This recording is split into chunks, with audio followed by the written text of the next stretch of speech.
Assalamu alaikum students. Welcome to BSS online education class. This is your another video class on grammar, and today we will discuss about the classification of future tense with its structure and example. So let's start. So there are four kinds of future tense you can see on the screen: future simple, future continuous, future perfect, and future perfect continuous. Okay, so now in the next slides we will discuss about the structures of this classification and with example as well. So let's go for the structure now. So the first one is future simple that you can see. The structure is subject plus will or shall plus V1 plus object. Okay, so let's go for the example. That will be easy for you to understand. Our doctors will find out the vaccines. Here you can see our doctors is our subject. I have taken will, and V1 is find out, then object is the vaccines. Okay, here we can have a question where we have to put shall and where we will go for the another auxiliary verb, that's will. Okay, so it's very much easy that in case of I and we, we can use shall, only for shall. But will we can use with any subjects, even with I and we. But if you are talking about only shall, that will be only with I and we. But will be applied with any kind of subject. That can be I, we, you, they, any kind of subject. Okay, so let's go for the another classification of future tense. Future continuous. So you can see the structure: subject plus will be or shall be plus V1 plus ing plus object. So here as helping verb we are using will be or shall be. So let's go for the example. John will be taking care the patients. Okay, here John is my subject. Will be that I have taken from the structure.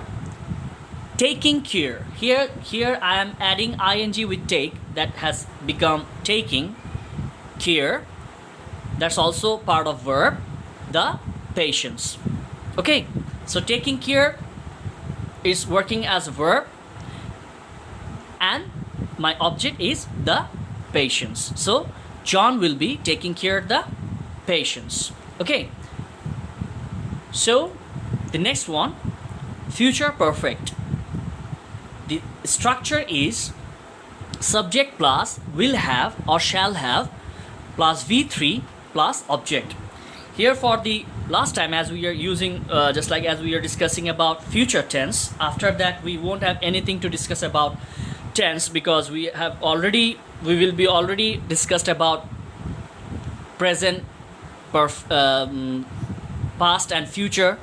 So it won't be your problem to understand the different now among the tense according to its sentence. So here subject plus will have or shall have plus V3 plus object.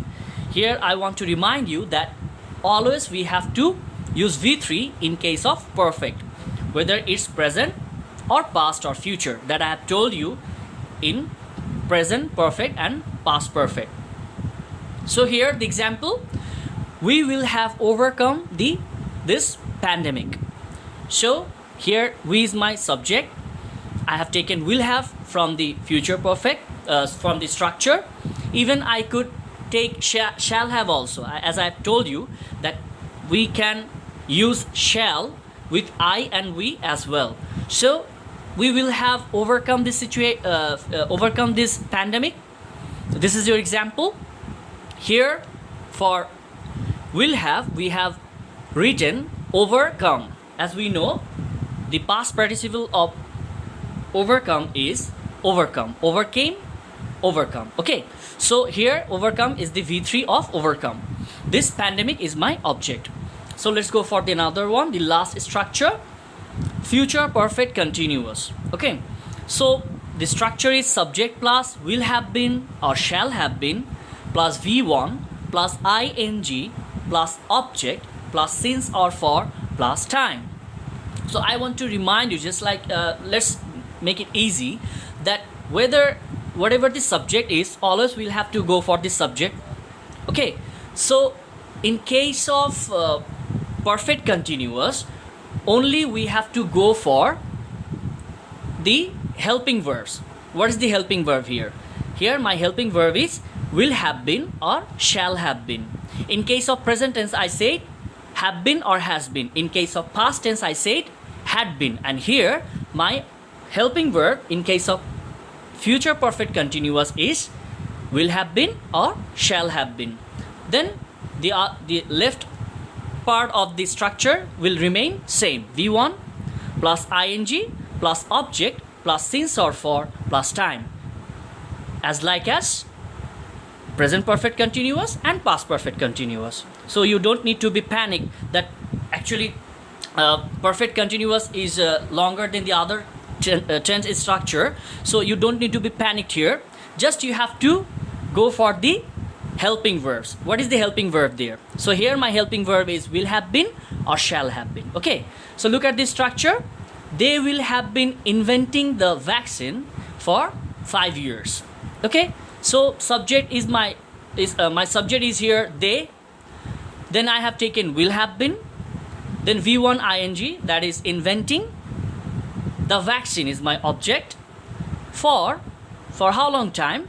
That is time 5 years. Okay, so I think it has become very much easy for you to compare the tenses just like present, future, past and future with its sentences. You have to practice. There is no just like any other way to learn grammar. The more you will get, just like whatever you are getting, you have to practice. And not only practice you have to do, also you have to find out new sentences with structures. Then it will be easy for you to remember and to apply in our everyday writing. Okay, that's all for today. See you in the next video. Goodbye.